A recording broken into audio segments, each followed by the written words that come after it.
This is Open to Debate. I'm Nayeema Raza.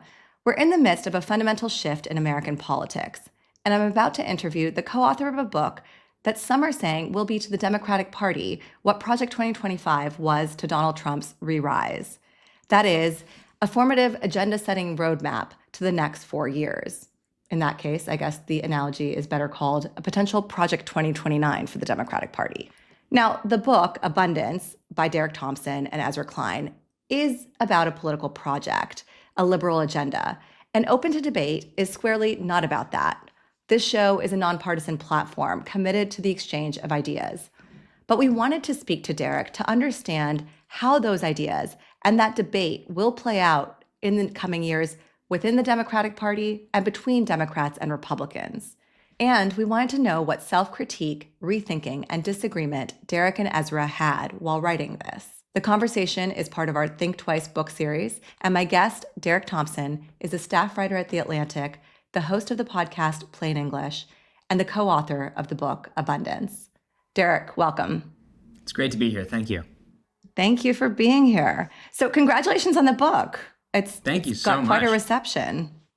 Yeah, it's been fun. You know, I was talking to Ezra about this the other day. When you're a writer, it's very difficult to know what kind of reception your articles or your essays, your books are going to have. Like, you're always just dropping a rock of unknown weight into a pond. And sometimes the rock turns out to be a pebble and there's no ripples. And sometimes the rock turns out to be something larger and the ripples are large. So, you know, it's been a fun moment, and the reception to it has been really lovely to see. Yeah, this one is rippling. We're going to talk about where and how as well. But the book was really birthed out of two essays that you and Ezra wrote independently. Your 2022 piece on an abundance agenda and Ezra's 2021 piece, I believe, on supply side progressivism, or as he called it, the economic mistake that the left is finally confronting. Talk about the marriage between those ideas, yourselves, and how it morphed into this baby without making the analogy too weird. No, I mean, honestly, the analogy isn't inappropriate. I think co-writing a book is a little bit like a common law marriage at times. Like, you got to be really inside each other's heads. Look, both of us have always been fond of binaries and thinking about the world in smarter binaries. And Ezra identified a really intelligent binary in 2021, where he observed that liberalism over the last few decades, the Democratic Party the last few decades, had really done a wonderful job focusing on what he called the demand side of the ledger, spending and taxing. But at some point along the way, liberals got worse at actually building things. And the problem is, if you don't add to the supply of something, say housing in a city, and you add more housing vouchers and you create more demand, prices have nowhere to go but up. That's just Economics 101. Rising demand and flatlining supply means rising prices. And so he urged liberals in housing and clean energy and other fields to focus more on the supply side, not just the demand side of their progressivism. And then I was very jealous of that piece, and it was sort of rumbling around in my head. And I wrote this other article about what I called an abundance agenda, and that flowed from my own personal experience. I was right here in DC, where I am right now, waiting in line for a COVID test, which they were rationing at the time. It was about 19 degrees outside, and I was extremely frustrated that we were still 2 years into this pandemic rationing tests. And as I thought about the pandemic itself, it just seemed to me to be this cavalcade of scarcity. Shortage of tests, shortage of vaccines, shortage of masks and PPE.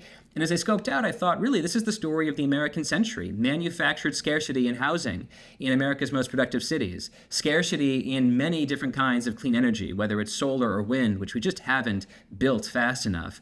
And so I wrote that in order to solve those scarcities and that century of scarcity that we've been experiencing, we needed an abundance agenda. So we sort of took the chocolate of Ezra's supply-side progressivism and we mixed it with the peanut butter of my abundance agenda, and then out came this I guess it's a dessert metaphor. So out came this dessert book. Yeah. Yeah, it's a 32nd for Baskin Robbins or something. You have described this book as a self-critique. By that, I think you mean not a critique of yourself, but of the liberal ideology and the party you subscribe to, correct? Yeah, Ezra and I are both liberals in the American tradition. We both vote for Democrats. We both consider ourselves progressives, liberals, and describe ourselves like that, whether we're talking to people on our own side or people from the other side of the aisle. And right now, the Democratic Party is unbelievably unpopular, polling at 29% nationally. That's the worst in the history of the poll. and quite ineffective in many of the places they hold the most power. Right. It's astonishing. In fact, actually, I believe they're even less popular than Donald Trump at this point. They're considerably according to less popular than according Donald to Trump polls. looks like Taylor Yes. Swift next to the brand of the Democratic Party right now. And if you look at the places where liberals and Democrats have the most power, in cities like San Francisco, states like California, they aren't doing a very good job running these places. And that was a huge motivation for making much of this book a critique of our own side. Right. And one particular example that kind of struck me in the book was an example that's kind of contemporary right now. It was around kind of diversity in the procurement process, leading to the inability to hire contractors that could do things at scale. So all of a sudden, affordable housing contracts were being given to smaller, suppliers that were not able to make, or were making affordable housing less affordable because they just operated at a smaller scale. And that's one of the examples that kind of struck me in the book. I'm curious, what is one concrete example that strikes you as the most salient? This is a really, really fascinating story where Biden passed or created a $42 billion initiative to build rural broadband in America. But what ended up happening is that through the way that it was administered to the Commerce Department, there was a 14-step process that people had to go through in order to get access to all of this money. And I say people here, I mean 56 different states and localities. And the measures were so onerous and so difficult to fill out. There was so much paperwork and so much backlog that now today, 4 calendar years after the bipartisan infrastructure law was signed, only 3 out of those 56 states and localities have actually received all of the money. In some ways, are you and Ezra Doge sympathizers, not in the current Elon Musk incarnation, but in this idea of a more efficient government? We are absolutely fans of government efficiency, GE. We are not fans of DOGE as it is being run out of the White House. GE, that E, I think, can stand for lots of things, and it's kind of a Rorschach test. Do you think the E stands for government efficiency, or do you think it stands for government extinction? Do you think the E stands for government excess or expansion or effectiveness? What E would you say you are trending towards, and what E do you think the Elon Musk is trending towards? I think he's trending toward extinction and we're trending toward efficiency. We believe very strongly in the power not expansion? Of effective government. Elon Musk, well, he's expanding government. No, to the extent your argument. There are absolutely places where we want to expand government, sure. I mean, there's in the second half of the book, for example, we ironically look at Operation Warp Speed, which was a Trump initiative, and look at how successfully it did in terms of not only setting a really, really concrete goal and saying within 10 months we want to build vaccines at scale that are distributed to the entire population at a cost of $0.00, but also took away bottlenecks and blockages in the way. So in some ways, Operation Warp Speed was a vision of expansive government. It cost tens of billions of dollars. It was government helping the private sector accomplish that which the private sector could not accomplish alone. So we do believe to a certain extent in expansive government, but for a purpose.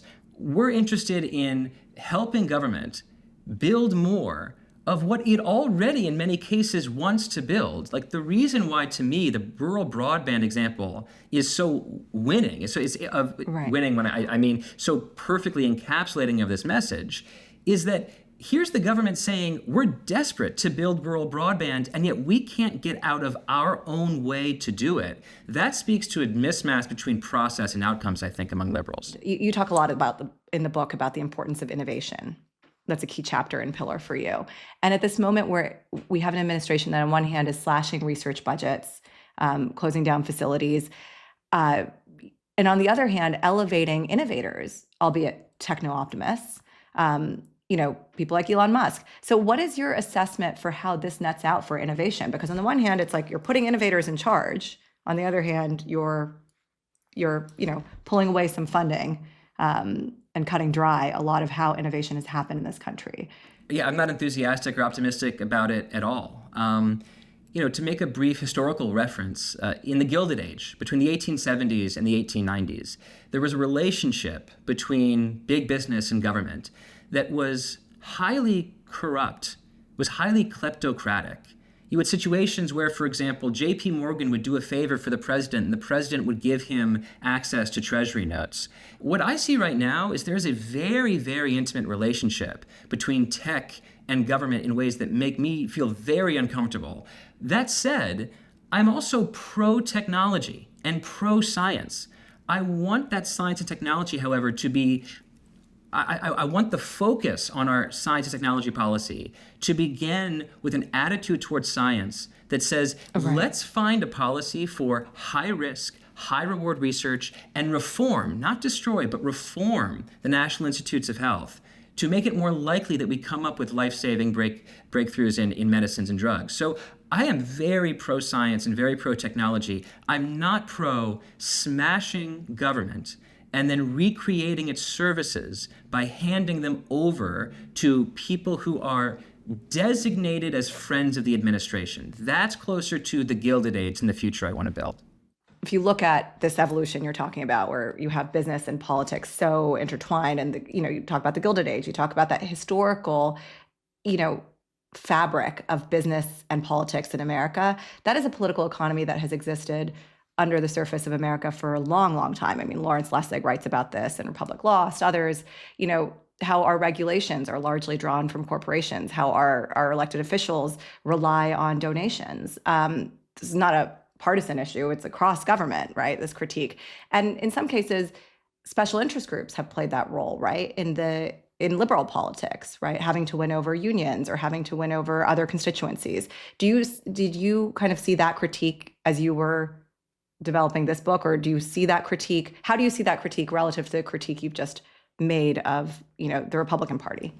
Yeah, I take an expansive view of the concept of special interests. When you look at why it's so hard for a place like San Francisco or New York City or Los Angeles or Portland, or even in some cases a Seattle or Washington, D.C., when you look at why it's so hard to add housing in these places, it's often because rich homeowners are using their political power to stop new development.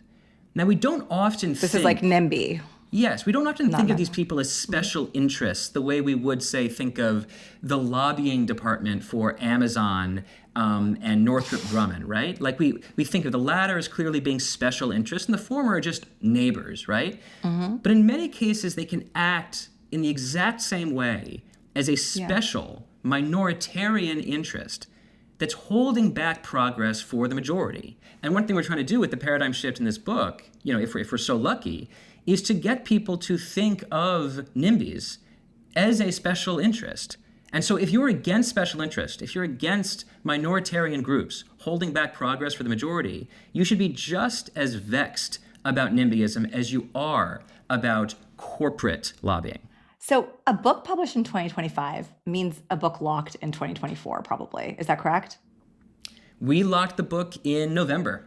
We basically had it finished in September, and then we talked to our editor about the possibility of being able to do a really quick write-through after we understood the winner of the 2024 election. And so Trump won, and we moved a couple of things around, and we added some footnotes, and we added some paragraphs. But 95% of this book was done by the fall of 2024.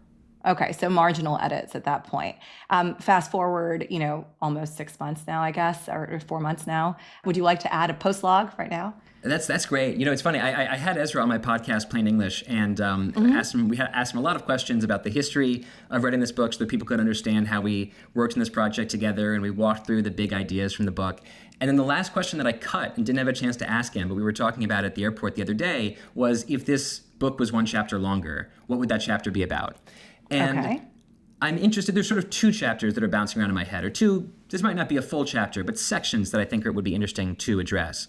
One is that a lot of people are interested in asking the question, how does a movement like this build power, right? Who are you intending to or aware of the inevitability of making angry? How do you make the right people angry and make the right people happy in order to turn what is essentially a kind of high-level manifesto into a political track to actually gain and amass power? I think that's an interesting reaction that we've got to in this book.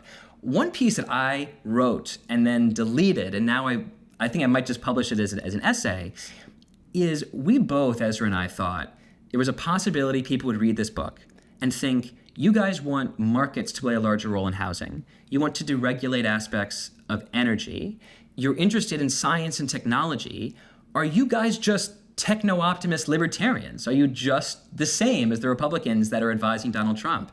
And so I wrote a relatively long section, several thousand words, pointing out all the ways that we're different from the techno-optimists like Peter Thiel and Mark Andreessen. And I think that that distinction, while I don't think is too blurry right now, because the difference between what Doge is doing and what we're insisting on is very, very different, I do think that distinction could be interesting to draw. Yeah. Have you engaged with some of these techno-optimists that you want to distinguish yourself from in the additional chapter of the book? Have you actually engaged with them and debated with them and heard from them in this process? Sure. Yeah, I know many, many people from Andreessen Is Peter Horowitz. Thiel calling you? Peter Thiel is not calling me. But David Sachs? Yeah. No, neither is Sachs. But I know a lot of people in Silicon Valley. A lot of people. Yeah, there's a lot that these guys talk about, and a lot that they want that I want too. Right? I'm interested in AI. I'm interested in building a kind of cosmic brain that can find connections between biology and life science and genomics and proteomics that can extend and save our lives. If a machine, built out of large language models can do that, then I say that would be absolutely fantastic. I'm not nearly as optimistic about the fate of unregulated AI. And I also, and this is, I think, really just important to say, I'm a liberal. I have liberal goals. I like Medicare, Medicaid, and Social Security. I don't want to cut them. I believe in climate change. But just believing those things, I think, is a very important distinction from many of the techno-optimist advisors to this White House. So this is a kind of unique moment where Democrats are confronting their failure in 2024. Gavin Newsom is on a listening tour, or a podcasting tour, as it may be. Steve Bannon is a stop on that tour. Others are kind of retreating, rethinking. There are 3,416 daily think pieces about what Democrats got wrong in 2024. I'm making up that number. But how do you think abundance fits into this context? Like, what's the headline of your goal here? Donald Trump won an affordability election. And abundance is about making the most important material elements of people's lives, housing and energy, more affordable. That's why this book belongs in this moment. So Richie Torres, the Bronx congressman, seemed to offer your book up as the Democrats' kind of Project 2025, comparing it to the Heritage Foundation-backed transition agenda for Donald Trump. Is abundance the Project 2025 of the Democratic Party, or the Project 2029 of the Democratic Party, you think? No, it's not. It's absolutely not. We say very explicitly, this book is not about writing a pointillist 10,000-part agenda for what Democrats should do in the White House, in the administrative state, in Congress, and in all the various localities, cities, and states that have their own housing issues or energy issues. We don't have that list. And we're not interested in offering a list. We're interested in offering something more like a lens, a new way of seeing America's problems, so that when various people look through that lens, they can solve their own problems in a new way, right? Maybe someone in San Francisco will look through the lens and see a new set of laws they want to pass to make housing more abundant in that city. It's the lens that we're trying to produce here, not the list. Yeah, so that lens feels like people are picking it up and seeing through it. I heard Chris Murphy on The Daily Show talking about permitting reform, which is part of your book. We noted Richie Torres, of course. Benjamin Wallace Wells in The New Yorker noted that Gavin Newsom and John Podesta both have made remarks about how we don't build enough in the country. So the abundance agenda seems to have gotten hold, and to the extent that there were ideas percolating around this already, it seems to be a kind of vernacular, gives people a language to hold on to. Does that mean that your strategy is working? Your strategy of inspiration and motivation is working? I'm going to give you an answer that might be too honest for my own good. I have no idea. Please. Yeah. It's possible that people are being inspired by this book in the right way, and they're passing laws that produce exactly the outcomes that we want. It's also possible that, as sometimes happens, an idea catches on, and it experiences what's sometimes called, semantic drift, right? People just use the word abundance to justify what they were going to do anyway, because they think it's sort of a trendy wrapping paper to put on the politics that they already decided they were going to pursue. In that event, abundance isn't influential at all. I mean, the book itself isn't influential at all, except as providing a wrapping paper. Way over my skis to predict exactly what's going to happen.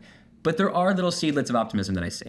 I would not say this book is the Project 2025 of the Democratic Party. I would hope that some very enterprising, smart people might read this book and write a Project 2029 for the Democratic Party. But this is not a book that's just a list of agenda items. Does that make you and Ezra still kind of like the Paul Dans and Kevin Roberts of the Project 2029? We don't control what people are going to take out of this book. The book is out there. It's not for me to tell people how to interpret it. The words are there. People are going to interpret it however they will. But we wanted to inspire people, and we wanted to shift the way they think about politics. I think that in the last few decades, liberals just have thought about politics through this really closed, process-oriented mindset. And we're trying to get them to think of outcomes first: housing, energy, science, technology. If you put the outcomes first and you reason back, what new ideas unlock? If this were to evolve into a Project 2029 through somebody else's work, who would be the Donald Trump character? Who is the Democrat best positioned? Single person. Gotta give me one name. Who's best positioned to take this forward? Really? I can't do it. I don't know. I don't know. I mean, who, when... Give me a when John few. Maynard Keynes was writing about, his macroeconomic theories, maybe he couldn't have named FDR. When Milton Friedman was writing about economics, he couldn't have named maybe, Ronald Reagan. I think it's very, very difficult to predict ahead of time who the champion of a particular set of ideas are. But here's what I do believe very, very strongly, and why I think a project like this is really, really important. The world's going to have challenges in the next few years. Some of them are obvious. You can see them in every newspaper headline of every single day. And some of them are not obvious. You can't see around that corner. What we want to give people, Ezra and I, is a set of good ideas to resolve those problems. So that when the crisis hits, people can reach onto the shelf for the available ideas to solve those problems. In a way, what Ezra and I are trying to do is stock the shelf, right? That's what writers are trying to do. We're trying to stock the shelf for someone else to grab. I wonder who the book is not talking to. And I asked that because of a review I read in the New Statesman. It called it a necessary book. The reviewer seemed to really agree with the ideas of this book, but also noted that it was, quote, grating and academic. Is this? I'm not here to read you your bad reviews, but is this a book for elite Democrats? That's fine. We can make the rest of the show just like a pure vocalization of my dark subconscious, where it's just all of my worst thoughts coming to confront me. No, but this is a serious question, right? Because you and I, we're in the business of making things. We're journalists. We put stuff out. And do you feel like this is a book for elite Democrats, for America, for both? What is your goal here, and what is the reality of what a book like this? Who a book like this will reach? We want as many people to read this book as possible. There is no number that is too large for me and Ezra. Of course, we want as many people reading this book as possible, but I'm also realistic. I'm an Atlantic writer. Ezra is a New York Times staff writer. We have a certain audience, and that certain audience is going to be the sort of inner ring that's most likely to read this book. And there are all sorts of populations that we care about that might not read this book. And I'm open to the idea that maybe it wasn't written specifically to reach them, but it was written specifically to help them. I mean, I think many of the problems of liberalism today is that, I've used this term minoritarian, which is probably a little bit too academic, which goes right back to the New Statesman's critique. I think there's all sorts of rules and norms in places that liberals govern today that are really bad for the working class. When it's easy for the, say, landed gentry, for the homeowner set of Los Angeles and San Francisco to consistently sue to stop new housing developments, that's not a good outcome for the working class at all. And you don't need to just see that I'm right by listening to the sentence and saying it feels right. You look at the census demographics and you look at the census migration numbers. People are leaving, the working class is leaving California and New York and Illinois and Minnesota. They're leaving. People are voting blue with their states. feet. They're voting, and that's a very expensive way to vote. And so we are trying to resolve issues that we absolutely see as being core to not only working class prosperity, but also the Democratic Party's ability to hold on to the working class, which is really struggling to do right now. So maybe they won't read it at the same level that, say, someone at the board of supervisors in San Francisco is likely to read it. But it is meant for them in a way deeper than like just reading the book itself. The ideas really are meant for them. Do you ever kind of wonder about, and we live in a world of so many different content forms, et cetera, about how do you reach people you're not reaching? Or do you feel like this is the best venue for you to do your thing? It's a great question. I do think about this a lot. I wonder sometimes whether I need to be more on TikTok, which I hate, or more on Instagram, which I hate, or more on YouTube, which I'm just not, because that's where young people in particular are getting their news from. And so if I really want to be read by or be influential among that demographic, then shouldn't I meet that demographic where they live and breathe? I don't do the best job of that. And maybe it's my own fault, or maybe it's just me being realistic that, a person's only good at so many things. And I think I'm a good writer. I don't think I'm a very good straight to camera TikTok performer. And so I don't do that. But to your point, there's a vision of my job that you could articulate in the next 30 seconds that totally explodes and blows up my sense of my professional writer identity. Because you're like, Derek, if you're trying to be this like public intellectual guy, don't write essays, make TikToks. That's where the people are. By the way, I'm open to it. Yeah. Derek, I think you have the hair for it. You have this YouTuber hair. It's like up and to the right. People listening can't see it. It's up and to the right. But I just recently done that. I went and left kind of my New York Magazine box, Semaphore life behind, and I'm doing this independent show called Smart Girl Dumb Questions, which is, I think, about being accessible, but also being a place where I can ask the questions I have all the time, where I don't need to know everything. This is a program that in some way embraces abundance in its most apolitical sense. Open to Debate is about abundant dialogue, abundant debate. The idea that you don't have to kind of put your head down in the sand and only listen to people who agree with you. Can you talk about scarcity as it relates to mindset or our kind of share of voice or share of, mental space for other opinions these days? Sure. So my first book was called Hitmakers, and it was about the science of why people like what they like. And one of the themes of that book was that the most fundamental bias in all of human nature is a bias toward the familiar. That the bias toward familiarity must be so deeply inscribed into our DNA. So you should trust what you know. But I do think that this familiarity bias and this loss aversion that comes from familiarity bias does lead many people to having a kind of scarcity mindset. And look, for many centuries, a scarcity mindset made a lot of sense. Scarcity mindset, I think, must be a very, very ancient piece of our mental circuitry. But the world changed in the 1700s. Technology is a positive sum phenomenon.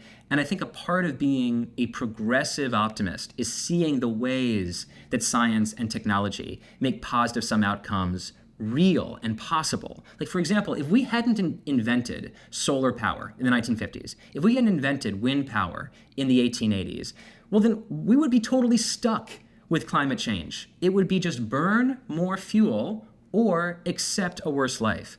But I think we have an option to expect a better life with clean energy technology. It's technology itself that makes positive sum outcomes possible.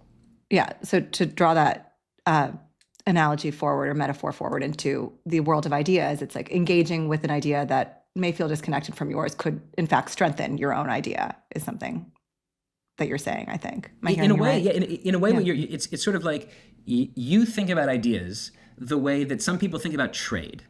Is that if I want a bottle of French wine and they want to sell me a bottle of French wine, then I lose $100 and they lose their wine. But there's actually no loss because I wanted the wine more than my $100 and they wanted the $100 more than their wine. And so the exchange was actually wildly positive sum. It was a good trade. And what you're saying is that there's lots of conversations too that can be good trades, that the exchange of ideas can lead to something that is bigger and better than the ecosystem that it pre-existed in. A win-win. On this same topic of debate, part of the liberal self-critique in this book is around this idea of Democrats and consensus building. And I've heard Ezra talk about this separately as well. How do you weigh the trade-offs between consensus, healthy debate, and clarity in a party or society? Well, first, you acknowledge the truth, which is that trade-offs exist, and they'll always exist. I talked earlier about kind of a wonky policy in the bipartisan infrastructure law of building out rural broadband. So among the 14 steps that these states had to do in order to qualify for rural broadband spending were, one, the FCC had to draw a map of where American populations were being underserved by their broadband internet providers. Then there was a challenge period where the states could say, you got the map wrong.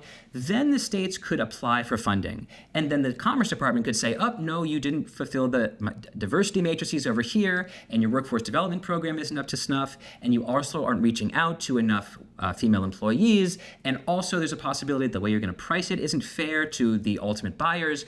Yeah. If you go through all those checkpoints, I would actually defy you to point out what was obviously wrong. Like, all those values are right. We should want a good map. We should want to allow states to challenge it. We should care about diversity. We should want to elevate women in industries that are dominated by men. We should care about these things.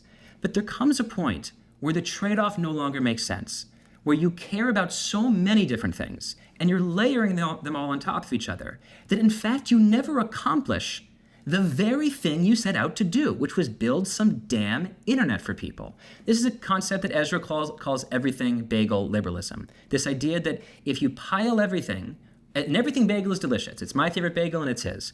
But if you pile literally everything onto an everything bagel, it creates a black hole. And what's happened, I think, in a lot of liberal spaces is that this instinct to show care for every different possible way you can get a program wrong or not listen to a group that demands to be listened to, you end up accomplishing close to nothing. And this reputation that liberals accomplish close to nothing when they have power is really kryptonite for the movement. My last question before we bring in some other voices. What did collaborating with Ezra bring to the table? What did you two disagree on, debate over while writing?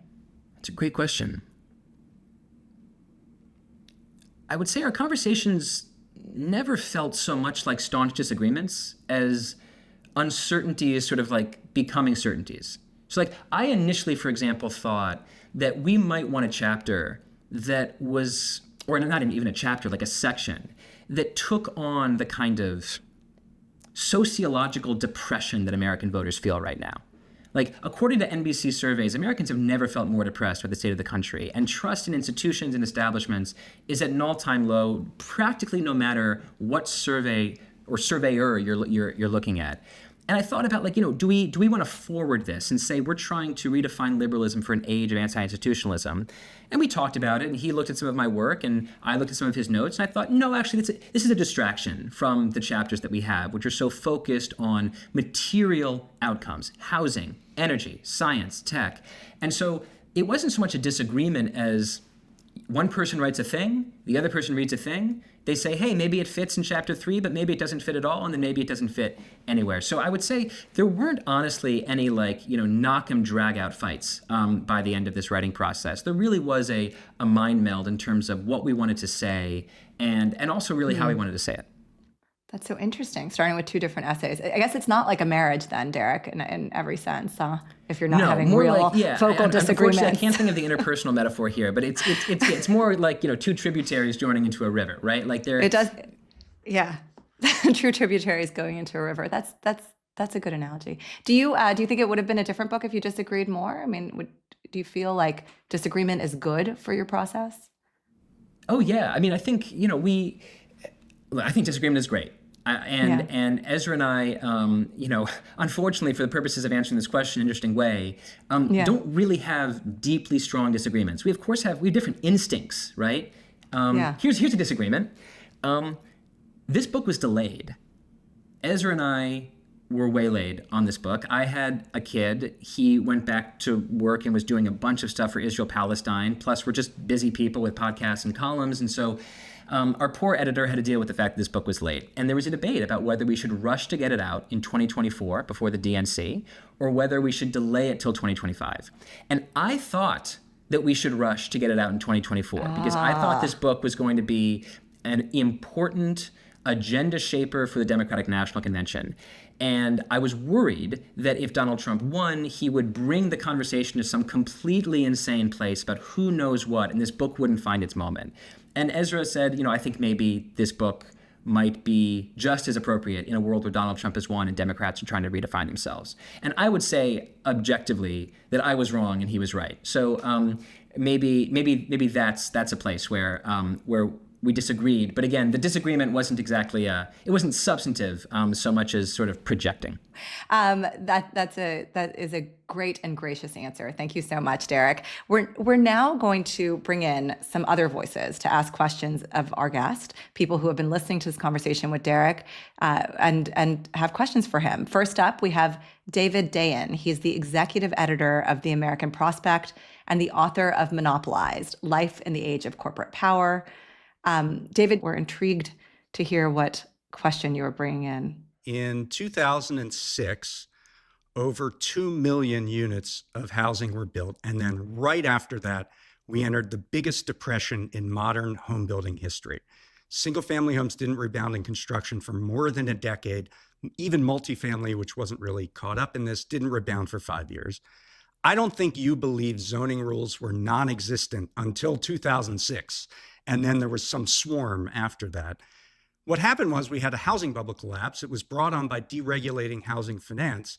And it was really spurred by an abundance agenda. It was known as George W. Bush's ownership society.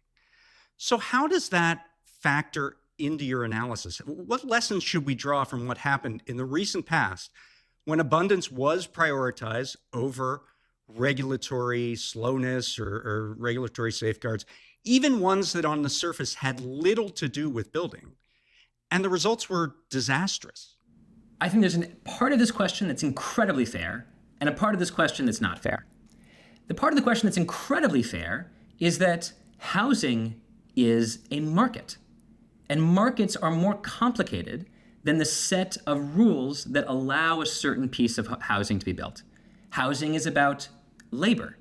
Housing is about financing, right? Housing is about many things that aren't just the rules that exist at the local level. And so if you're trying to explain why were a lot of houses being built in 2006 and very few houses being built in this depression era, as David said, between 2007, 8, and 2015, although I think the recession in home construction, I think, has basically continued to this day, it's true. You cannot blame zoning for that. You have to blame macroeconomic conditions. The construction companies were absolutely gutted, and they haven't been able to build back what was lost. What I think is unfair is that we're not calling for an abundance of lax lending standards to home buyers who can't put down a single percentage point of a down payment on a house. Right? That idea, as closely as you x-ray this book, does not exist in the book. We're calling, however, for an abundance of some very specific things, of housing in America's most productive places in particular, of clean energy, of scientific discovery, and of specific kinds of technological development that we essentially think are public goods. And then because we think that all of this is either already a government job or could use more government work, we believe that the bow that has to be tied around this is a new philosophy of effective governance that we've been talking about for the last few minutes. So I think the question is incredibly intelligent in pointing out the fact that if what you want to do as a smart consumer of housing news is understand why did we build so many more houses in 2006 than in 2010, you cannot blame zoning for that. You cannot blame a sudden explosion of zoning between 2006 and 2010. The only thing that explains that crash is the Great Recession and the aftermath itself. I would not characterize the trigger of the Great Recession as an abundance agenda as we would define it. I would characterize it as a particular attitude toward deregulating the finance industry and making it easier for individuals to buy homes they couldn't afford, while at the same time deregulating the banks themselves, allowing them to package those subprime mortgages in a way that ended up being catastrophic. The ends were the same. I mean, the means might have been different, but the ends were absolutely the same. We want more people in more homes. We want the ability for more people to access housing. That was the ownership society. And the means in which they went about it was somewhat different. But I'm curious whether you think that, okay, if we lay out an ends of an agenda, what if those means are distorted in different ways that are really troublesome? That's absolutely possible, right? Could we see deregulation in various markets leading to outcomes that are undesirable? Yes.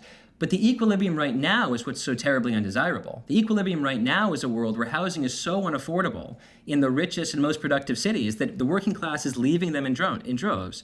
So I absolutely recognize that there are more forces in the housing industry than just the set of zoning and historical preservation and permitting and environmental review processes that we focus on in chapter 1 of the book. I don't, however, think it's entirely fair to suggest that our abundance agenda is in keeping with a homeownership society that didn't operate along any of the levers that we're operating on. There was nothing in the Bush first and second term about zoning reform and permitting reform and environmental review reform. That wasn't a part of the ownership society or a central part of it. So I don't think that we should be afraid of allowing markets to flourish in many cities and states just because we had a Great Recession caused by an entirely separate set of factors 19 years ago.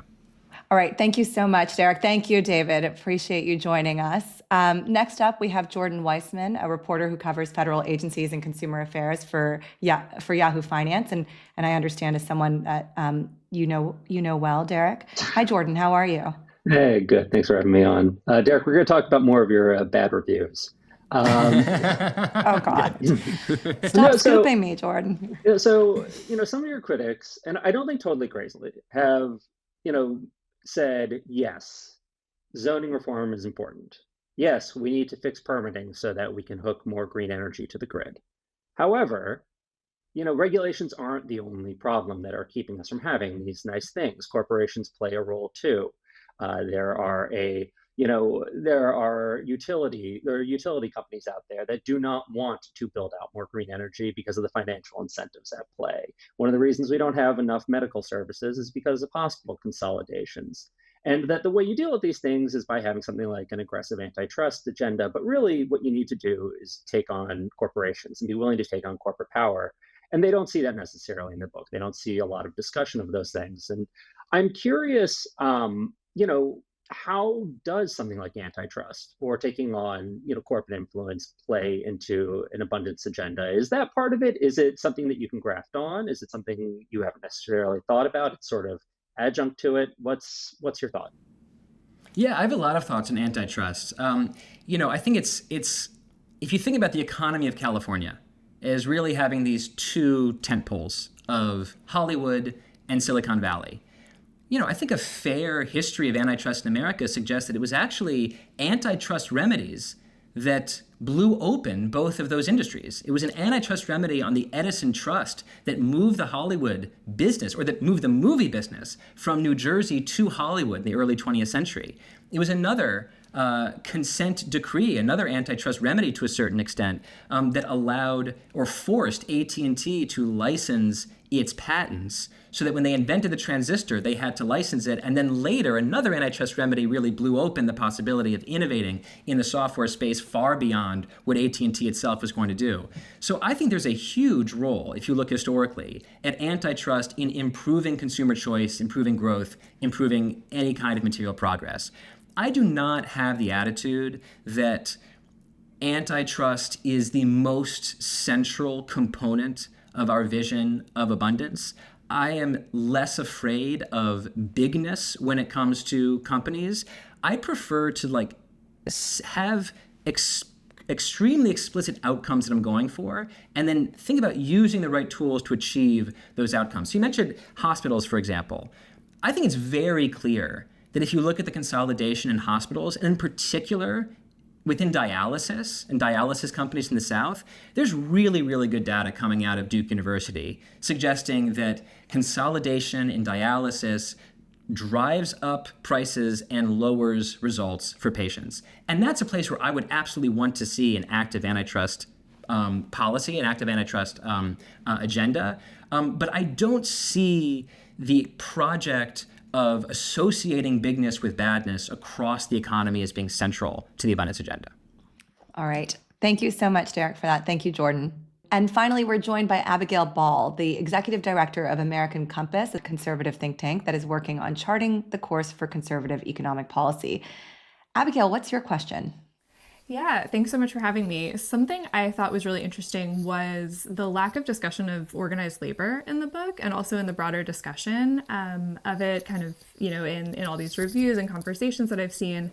And in the book, I noticed only, I think, 2 mentions. There's one in the discussion of the I-95 rebuild, that noting that it was done with union labor, which it seemed was a positive thing, but there wasn't sort of a broader discussion there. And then a note about the prevailing wage laws adding to the cost of labor projects. And so coming from the right, I'm very used to talking about these conversations with organized labor adds to the cost of building, things like the Second Avenue subway, the Big Dig, things like that. So I'm actually really curious, kind of both at a substantive level, kind of how does organized labor factor into your vision and agenda? And then more broadly, as a coalitional question, how do you see organized labor as part of the Democratic coalition moving forward? Yeah, this is a fantastic question. So I belong to a union. Ezra belongs to a union. So this is a fully unionized book from an author's standpoint. I think unions play an incredibly important role in American life and have for 150 years. I think that unions are a tool of power. They're a necessary tool of power to push back against employer abuses. But there's no guarantee that any particular tool of power will only be used for good. Tools of power can be used for all sorts of purposes. And you mentioned a couple examples I think are really compelling, right? The Second Avenue subway is famously built with unionized MTA labor. There are infamous labor laws in New York that, for example, I believe it's called the Sandhogs Union, require that a certain number of employees be around a digging machine in far excess of the number of people that are required to actually work the digging machine, which essentially means you're turning a construction project into a jobs program, even though those jobs are not necessary. Well, that can only do one thing to the outcome of the project. It can only drive costs up. It can't make the project more efficient at all.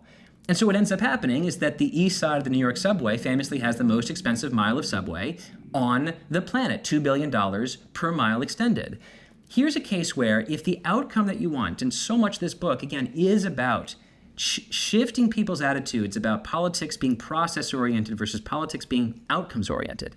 If the outcome that you want is for American cities to be able to build infrastructure efficiently, then, well, in this case, it turns out that the laws on the books for public unions in New York City are getting in the way of the efficient construction of infrastructure for the entire city. And this is another place where you could argue that those laws amount to a kind of special interest that are reserving for a few benefits that should be reserved for the many, which is to say an efficient construction of a subway project that lots of people are going to ride year after year.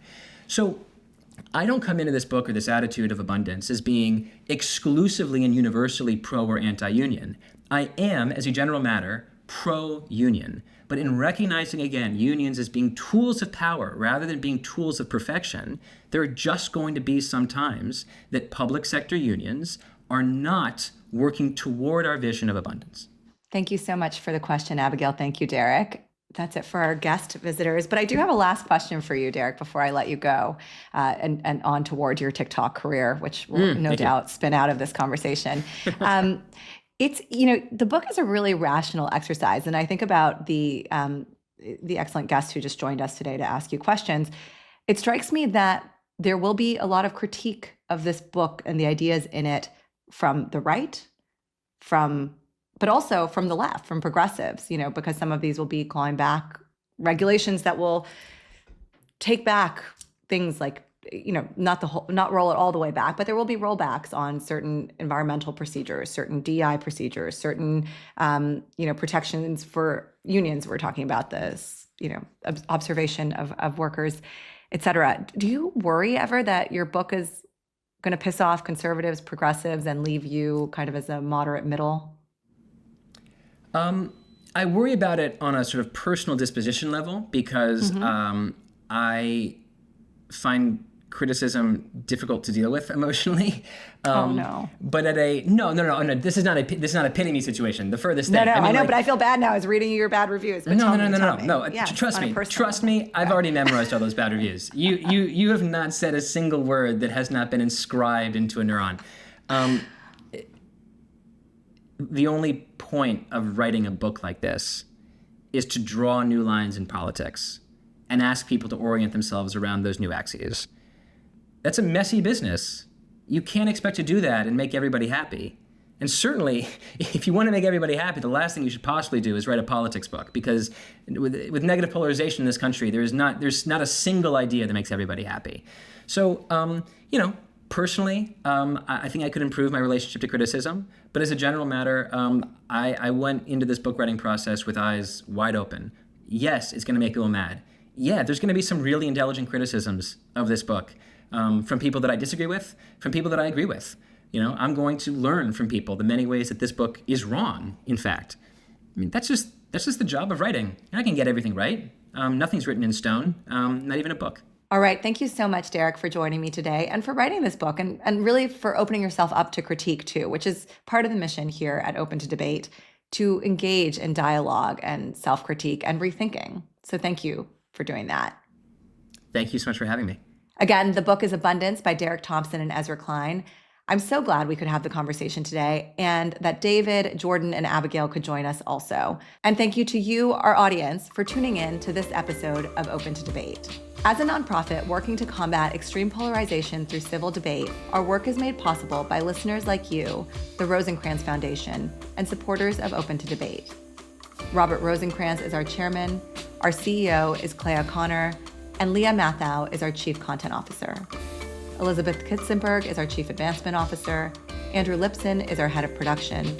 Michelle Debrasini is our Director of Marketing. This episode was produced by Alexis Pancrazi and Marlette Sandoval. Editorial and research by Gabriella Mayer. Max Fulton provided production support. And the Open to Debate team also includes Annalisa Cochran, Gabrielle Yanicelli, Rachel Kemp, Eric Gross, Linda Lee, Mary Regas, Tom Bunting, and Vlad Vertonen. Damon Whittemore mixed this episode. Our theme music is by Alex Clement. And I'm your host, Nayeema Raza. We'll see you next time on Open to Debate.